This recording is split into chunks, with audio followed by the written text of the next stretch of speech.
Hello my dear students, this is Sarika Saini and today I am going to teach you notice writing. आज मैं आपको सिखाने वाली हूँ कि नोटिस राइटिंग कैसे लिखी जाती है यानी कि नोटिस कैसे लिखा जाता है.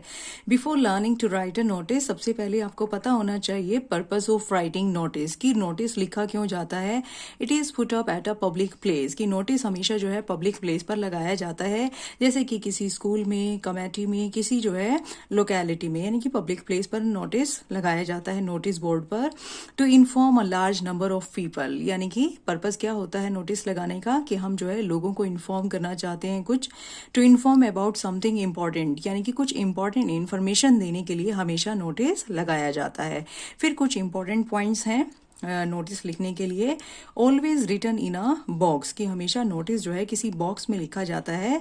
जब आप एग्जाम में नोटिस लिखेंगे तो आपको उसके चारों साइड जो है पेंसिल से और स्केल से एक बॉक्स ड्रॉ करना होता है. वर्ड लिमिट इज 50, कि एग्जाम में जब आपको नोटिस जो है लिखने के लिए आता है तो उसकी वर्ड लिमिट 50 होती है, और 50 से जो है ऊपर या कम जो है एक दो वर्ड्स हो सकते हैं पर ज़्यादा नहीं. Avoid using first and second person, हमें जो है नोटिस लिखते हुए ध्यान रखना होता है कि फर्स्ट और सेकंड पर्सन का यूज़ आपको नहीं करना है. अब फर्स्ट और सेकंड पर्सन क्या होता है, जैसे कि ये words I, my, me, mine, myself, we, our, us, ours, ourselves, you, your, yours, yourself. तो ये वर्ड्स आपको यूज़ नहीं करने होते हैं. यूज़ थर्ड पर्सन, आपको जो है नोटिस लिखते हुए थर्ड पर्सन यूज़ करना होता है. अब थर्ड पर्सन क्या होता है, ही, शी, इट, दे, और इनसे रिलेटेड जो भी वर्ड्स होते हैं वो आपको यूज़ कर सकते हैं. फिर उसके बाद नेक्स्ट क्या है, important information must be given clearly, कि जो इंपॉर्टेंट इन्फॉर्मेशन आप जो है अपने नोटिस में देना चाहते हैं वो क्लियरली जो है नोटिस में लिखी होनी चाहिए. उसके बाद जो है स्टूडेंट्स हम बात करते हैं फॉर्मेट की, कि एक नोटिस का जो है फॉर्मेट क्या होता है. बहुत ही इंपॉर्टेंट होता है फॉर्मेट. तो नोटिस लिखने से पहले आपको पता होना चाहिए कि नोटिस का फॉर्मेट क्या होता है. देखिए सबसे पहले जो है जब आप कोई नोटिस लिख रहे हैं, आप जो है 3 साइड से जो है बॉक्स को ड्रॉ करना होता है आपको, और 4th साइड से यानी कि नीचे वाली साइड से आप जो है बॉक्स को बाद में ड्रॉ करते हैं जब आप पूरा का पूरा नोटिस कंप्लीट लिख चुके होते हैं. तो आपको स्टार्टिंग में जो है सिर्फ 3 साइड्स की लाइन जो है ड्रॉ करनी होती है. फिर उसके बाद जो है सबसे ऊपर जो है स्टार्टिंग में आपको जो है लिखते हुए जब आप लिखेंगे तो आपको जो है इस चीज़ का ध्यान रखना है कि आपको इधर भी जो है और इधर वाली साइड जो है सेम जो है मार्जिन छोड़ना होता है, और बीच में जो है आपको क्या लिखना है, आपको लाइन ड्रॉ जो है करेंगे स्केल से और लिखेंगे name of issuing authority. Issuing authority क्या होती है, कि नोटिस किसकी तरफ से आ रहा है. जैसे स्कूल है, स्कूल की अथॉरिटी की तरफ से जो है नोटिस है तो स्कूल का नेम आ जाएगा, और जब आप नेम लिखेंगे स्कूल का तो आप जो है कैपिटल लेटर्स का यूज़ करेंगे. बहुत सारे स्टूडेंट जो है स्मॉल लेटर्स का यूज़ करते हैं, फर्स्ट लेटर कैपिटल मेंशन करके बाकी लेटर्स को स्मॉल लिखते हैं. तो आपको ध्यान रखना है इशूइंग अथॉरिटी यानी कि स्कूल का नेम लिखते हुए कि आपके सारे लेटर्स जो है कैपिटल लेटर्स होने चाहिए. उसके बाद जो है नेक्स्ट लाइन में आप जो है नोटिस वर्ड लिखेंगे और उसको अंडरलाइन भी करेंगे, और वो भी जो है आपका कैपिटल होना चाहिए. उसकी नेक्स्ट जो है लाइन में लेफ्ट साइड में आपको डेट लिखनी होती है. उसके बाद जो है नेक्स्ट लाइन में इस तरह से जो है सेंटर में बिल्कुल इधर और इधर जो है इक्वल जो है मार्जिन होना चाहिए. तो आपका नोटिस बहुत ही इंप्रेसिव लगता है. तो आप यहाँ पर क्या लिखेंगे, टॉपिक या सब्जेक्ट लिखेंगे. अब टॉपिक और सब्जेक्ट जो है क्या होता है, यानी कि जिस चीज़ के बारे में नोटिस लिखा जा रहा है वही हमारा टॉपिक और सब्जेक्ट होता है. और टॉपिक और सब्जेक्ट को लिखते हुए भी आपको ध्यान रखना है कि वो भी जो है कैपिटल लेटर्स में ही लिखा जाता है, स्मॉल लेटर्स में नहीं लिखा जाता है, और लिखने के बाद उसे भी अंडरलाइन किया जाता है. उसके बाद ये जो बीच वाला पोर्शन होता है यहाँ पर हमें कंटेंट लिखना होता है. कंटेंट यानी कि जो भी इंफॉर्मेशन आप देना चाहते हैं तो और किसको देना चाहते हैं वो सब यहाँ पर आ जाएगा. और आफ्टर राइटिंग द कंटेंट आपको जो है उसके बाद जो है एंड में क्या लिखना है, कि जो भी पर्सन जो है नोटिस को जो है इशू कर रहा है तो वो पर्सन के जो है सिग्नेचर यहाँ पर जो है होने चाहिए, और फिर जो है उसका नेम होना चाहिए, वो भी कैपिटल लेटर्स में आपको लिखना है और ब्रैकेट्स में लिखना है. उसके बाद जो है उस पर्सन की जो है डेजिग्नेशन आ जाती है. डेजिग्नेशन यानी कि जिस भी पोस्ट पर है, जैसे कि स्कूल में जो है ज़्यादातर sports captain, head boy, head girl, secretary, इस तरह से जो है डेजिग्नेशंस होती हैं. तो आप जो है उसी के अकॉर्डिंग इसको लिखेंगे. So student, this is the format of writing notice. Notice को स्टार्ट करने से पहले एक और इम्पॉर्टेंट बात मैं आपको बताना चाहती हूँ। मैंने कई जगह पर देखा है स्टूडेंट जो है जब डेट लिखेंगे अपने जो है नोटिस में, तो किस तरह से जो है वो उन्हें जो है डेट लिखनी होती है। मैंने बहुत बार देखा है कि वो गलत तरीके से डेट लिखते हैं। So these are the two methods of writing date. ये ही दो ही मेथड हैं डेट लिखने के। एक मेथड में जो है नेम ऑफ द मंथ पहले आ जाएगा, जैसे कि जून। जून को मैंने जो है किसी शॉर्ट फॉर्म में नहीं लिखा है, फुल फॉर्म लिखी है मैंने जून की। कुछ बच्चे जो है स्मॉल लिखने की कोशिश करते हैं, दिसंबर में वो DEC लिख देते हैं, जनवरी के लिए JAN लिख देते हैं। तो ऐसे नहीं करना है आपको, जो भी मंथ है उसका फुल नेम आना चाहिए। उसके बाद जब आप डेट लिखेंगे तो डेट लिखने के बाद कोमा लगाएंगे और फिर ईयर लिखेंगे। हम यहाँ पर कोमा क्यों लगा रहे हैं? क्योंकि हम डेट को जो है ईयर से अलग कर रहे हैं। उसके बाद जो है दूसरा तरीका क्या है कि आप जो है 12 को जब आगे लिखते हैं तो आपको जो है क्या लिखना है, 12 जून। तो आपको जो है TH जो है इसके साथ लगाना पड़ेगा। और जून लिखने के बाद आपको यहाँ पर कोई कोमा लगाने की ज़रूरत नहीं है, क्योंकि ईयर जो है वो डिजिट्स में है और जून जो है वो एक वर्ड है। तो यहाँ पर there is no need of marking any comma. So these are the two right ways of writing date. आप जब भी कोई लेटर लिखते हैं या कोई भी नोटिस लिखेंगे तो डेट आपकी इन्हीं दोनों तरीकों में से आपको एक तरीका जो है अडॉप्ट करना चाहिए। उसके बाद मैंने देखा है कुछ स्टूडेंट्स इन भी तरीकों से डेट्स लिखते हैं, जो कि मेथड बिल्कुल रॉन्ग है। जैसे कुछ स्टूडेंट्स क्या लिखते हैं, जून 12 2020। तो जब आप जो है यहाँ पर जून को आगे लिख रहे हैं और 12 को पीछे लिख रहे हैं तो यहाँ पर TH लगाने की कोई ज़रूरत नहीं है आपको। और कुछ स्टूडेंट्स को मैंने ऐसे भी देखा है कि वो मंथ को जो है शॉर्ट फॉर्म में लिख देते हैं और फिर इस तरह से लिखते हैं। तो दोनों ही मेथड जो है रॉन्ग है। तो बोर्ड एग्जाम में जो है इनके कोई मार्क्स नहीं मिलते हैं और टीचर्स भी इनको जो है मार्क करते हुए क्रॉस कर देती हैं। So these are the two right ways of writing dates. उसके बाद जो है हम कंटेंट की बात करते हैं कि कंटेंट में आपको क्या लिखना है। कंटेंट में आप बताएंगे कि कौन सी इवेंट के बारे में, यानी कि किस जो है फंक्शन के बारे में या इवेंट के बारे में, किस बारे में आप नोटिस लिख रहे हैं, किस चीज़ के बारे में, किस कंपटीशन के बारे में आप जो है इन्फॉर्म करना चाहते हैं। तो इवेंट का नेम जरूर आना चाहिए कंटेंट में। उसके बाद जो है डेट, कि कौन सी डेट को ऑर्गेनाइज हो रहा है। टाइम आना चाहिए कि किस टाइम पर जो है वो ऑर्गेनाइज होगा। वेन्यू और प्लेस, दोनों वेन्यू वर्ड जो है प्लेस के लिए ही यूज़ किया जाता है। तो वेन्यू यानी कि वो जो इवेंट है वो कहाँ पे ऑर्गेनाइज होगा, आपको ये भी बताना चाहिए। और टारगेटेड ऑडियंस, यानी कि वो नोटिस आप जो है किसके लिए लिख रहे हैं, तो वो भी जो है हमारे कंटेंट में जो है मेंशन होना चाहिए। So dear student, this is the important information that you should have before learning to write a notice. Okay student, let us start now. आज मैं आपको जो है स्टार्टिंग में इवेंट और कंपटीशन से रिलेटेड जो नोटिस आपको लिखने के लिए मिलते हैं एग्जाम में, तो आज मैं आपको इवेंट और कंपटीशन से रिलेटेड जो है नोटिस लिखने सिखा रही हूँ। दीज आर वेरी इजी, बहुत इजी हैं। और लेट अस डू वन। हम जो है एक क्वेश्चन यहाँ पर करते हैं कि कैसे जो है नोटिस को लिखा जाता है। So I have taken here one question, so let me read it for you. Sunrise International School Agra. तो यहाँ पर जो है स्कूल का नेम दिया हुआ है। सनराइज इंटरनेशनल स्कूल जो है स्कूल का नेम है और आगरा जो है लोकेशन है।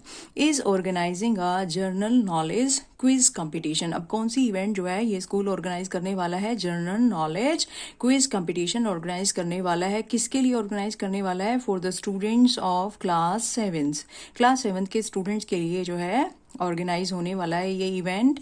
एज अभिज्ञान सुमन, तो आपको अपने आप को कंसीडर करना है कि आप जो है अभिज्ञान सुमन हो, सेक्रेटरी कल्चरल सोसाइटी। तो आप जो है स्कूल की जो कल्चरल सोसाइटी है उसके सेक्रेटरी हो, यानी कि आपकी डेजिग्नेशन भी जो है आपको दी हुई है, आपका नेम भी दिया हुआ है।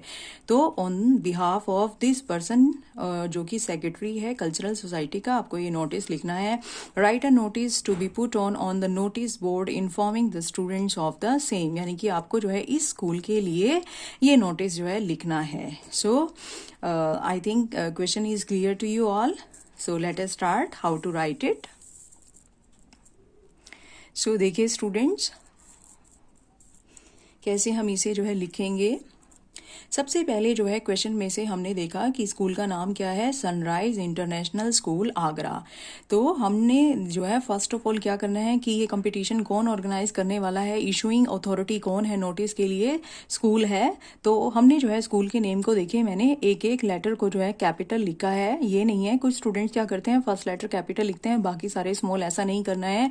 आपको स्कूल का नेम जो है फुल कैपिटल लेटर्स में लिखना है, उसके साथ जो लोकेशन दी है कोमा लगा के उसे भी कैपिटल लेटर्स में लिखेंगे। उसके बाद जो है हमारा जो है वर्ड नोटिस आ जाएगा। नोटिस जो है वो भी कैपिटल लेटर में आएगा और आपको जो है उसे अंडरलाइन करना है हाईलाइट करने के लिए। उसके बाद देखिए डेट कैसे लिखेंगे। आज जो है जून 11 है तो मैंने लिखा है जून 11, 2020। सो इस तरह से आप जो है डेट लिखेंगे। फिर उसके बाद जो है हमारा जो है सब्जेक्ट या टॉपिक क्या होगा, हमारा ये जो क्वेश्चन है उसमें जो इवेंट का नेम आया है वही हमारा सब्जेक्ट बन जाएगा। क्या ऑर्गेनाइज करने वाला था school? General knowledge quiz competition. तो मैंने जो है वही अपना टॉपिक बना लिया है, वही मेरा सब्जेक्ट है। तो मैंने उसको देखिए हर एक लेटर को जो है कैपिटल में लिखा है और मैंने हर एक वर्ड को लिखते हुए जो है बीच में हाफ फिंगर का गैप जो है मैंने दिया है यहाँ पे। अगर हाफ फिंगर का गैप नहीं देंगे, इससे जो है कम गैप देंगे तो ये जो है सभी बड़ा क्योटिक लगेगा, इसलिए आपको हाफ फिंगर का गैप जो है हर एक वर्ड के बीच में रखना है और बड़े ही नीटली आपको जो है नोटिस को अटेम्प्ट करना चाहिए, क्योंकि राइटिंग स्किल्स को करते हुए नीटनेस का बड़ा ध्यान रखना चाहिए। अगर आप नीटली लिखेंगे तो आप ज़्यादा मार्क्स जो है गेन कर सकते हैं। उसके बाद देखिए नोटिस को कैसे स्टार्ट किया है मैंने। It is here bye. आप जो है ये लाइन्स किसी भी नोटिस में यूज़ कर सकते हैं। So it is here bye. Here bye देखिए दोनों ही वर्ड को मैंने कनेक्ट करके लिखा है और ये दोनों अलग अलग वर्ड्स नहीं है। कुछ बच्चे इनको अलग अलग वर्ड्स मान के इनको अलग अलग लिखते हैं। So it is hereby informed to all the students of class 7, क्योंकि ये जो ऑर्गेनाइज होने वाला था कंपटीशन किसके लिए होने वाला था? क्लास 7 के स्टूडेंट्स के लिए। तो हमारी जो टारगेटेड ऑडियंस है वो वही है क्लास 7। तो इसलिए हमने लिखा है it is hereby inform to all the students of class 7। अगर यहाँ पर सभी स्टूडेंट्स के लिए होता तो हम जो है टू ऑल द स्टूडेंट्स कर देते, या फिर जो है मॉनिटर्स के लिए कोई मीटिंग के लिए अगर नोटिस होता टू ऑल द मॉनिटर्स कर देते, टू ऑल द टीचर्स हो जाता। So it depends on the question कि ये नोटिस किसके लिए लिखा जा रहा है। तो यहाँ पर जो है किसको इन्फॉर्म किया जा रहा है? All the students of class 7। So मैंने लिखा है it is hereby informed to all the students of class 7 that, कि सभी स्टूडेंट्स को 7th क्लास के सभी स्टूडेंट्स को इन्फॉर्म किया जाता है कि द स्कूल इज़ ऑर्गेनाइजिंग। अब मैंने कुछ स्टूडेंट्स को देखा है वो लिखते हैं our school, OUR our school लिख देते हैं वो। तो हमें अभी मैंने आपको बताया था कि फर्स्ट पर्सन का यूज़ नहीं करना है, इसलिए हमने लिखा है the school is going to organize, कि स्कूल ऑर्गेनाइज करने जा रहा है क्या? A general knowledge quiz competition. अब ये देखिए जो इवेंट थी मैंने उसका हर वर्ड का फर्स्ट लेटर जो है कैपिटल लिखा है हाईलाइट करने के लिए। तो हमें जो है ऐसे ही फर्स्ट लेटर को कैपिटल लिखते हैं, जनरल नॉलेज क्विज कंपटीशन। तो यहाँ पे मैंने बता दिया कि कौन सी इवेंट जो है ऑर्गेनाइज होने वाली है और किसके लिए होने वाली है। दो मैंने इसमें से पर्पस अपने जो है जिसके लिए लिखा जा रहा था और ये नोटिस और क्या ऑर्गेनाइज होने वाला था, दो मैं आपको बता चुकी हूँ। अब हम आगे चलते हैं। सो नेक्स्ट आपको क्या लिखना है? It will be held on. आपको कोशिश करनी है कि हमारे दो सेंटेंस यहाँ पर खत्म हो जाएं, ताकि हम जो है एक इम्प्रेसिव वे में जो है अपनी डेट, टाइम और वेन्यू को इस तरह से सेंटर में लिखकर बता सकें। जब हम इस तरह से सेंटर में लिखते हैं तो आंखों को वो एकदम से जो है अट्रैक्ट करता है और बड़ा इम्प्रेसिव लगता है एग्जामिनर को, जो कि हमें अच्छे मार्क्स लेने में हेल्प करता है। अगर हम इस पूरे ही नोटिस को एक पैराग्राफ की फॉर्म में लिख देते हैं तो वो इतना इम्प्रेसिव नहीं लगता। अब यहाँ पर देखिए कोई भी एग्जामिनर इसको पढ़ेगा तो डेट, टाइम और वेन्यू उसको दूर से ही जो है पता चल जाएंगे। So it looks very impressive. So this is a tried and tested method of writing notice. So you can get full marks after adopting it. So next line में हमने लिखा है it will be held on. तो इस तरह से मैंने sentence को लिखा है कि मेरा ऑन जो है वो जो है मेरे नोटिस के सेंटर में आना चाहिए। So ये कब होगा, किस दिन को जो है ये होगा? 25 जून 2020। जब हम जो है किसी इवेंट के लिए नोटिस लिखते हैं तो हम जो है हमेशा ही जिस डेट को लिख रहे हैं उससे आगे की डेट हम हमेशा देते हैं। सो मैंने कहा है कि ये कब होगा? It will be held on 25 जून 2020। फिर हमें टाइम देना है तो टाइम के साथ हमेशा जो है एट लगता है, डेट के साथ ऑन लगता है और टाइम के साथ एट लगता है। तो मैंने दिया है at 9 AM। फिर साथ में मैं वेन्यू जब दे रही हूँ तो वेन्यू के लिए मैं जो है बता रही हूँ कि कहाँ ऑर्गेनाइज होगा, इन स्कूल ऑडिटोरियम। ठीक है, स्कूल ऑडिटोरियम में ये ऑर्गेनाइज होगा। हम जो है स्कूल कैंपस भी लिख सकते थे, स्कूल प्रेमिसेस भी लिख सकते थे। तो इस तरह से जिस तरह की इवेंट है उस तरह से आप लिख दीजिए। अगर कोई गेम से रिलेटेड इवेंट हो रही है तो आप जो है स्कूल प्लेग्राउंड भी लिख सकते हैं। कोई जो है अगर साइंस से रिलेटेड जो है एक्टिविटी हो रही है तो आप जो है साइंस लैब भी लिख सकते हैं। तो इस तरह से आप इसको वेन्यू को चेंज कर सकते हैं।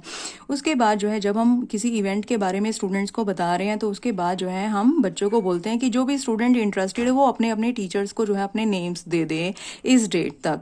तो इसके लिए सेंटेंस क्या बनेगा, interested students may give their names to respective class teachers, कि जो स्टूडेंट इंटरेस्टेड हैं वो अपने रिस्पेक्टिव यानी कि अपने अपने क्लास टीचर्स को जो है अपने नेम्स दे सकते हैं बाय 15 जून 2020। यानी कि नोटिस लिखा जा रहा है 11 डेट को, बच्चों को अपने नेम्स देने हैं 15 डेट तक, और जो इवेंट ऑर्गेनाइज होगा वो होगा 25 को, यानी कि काफ़ी गैप है।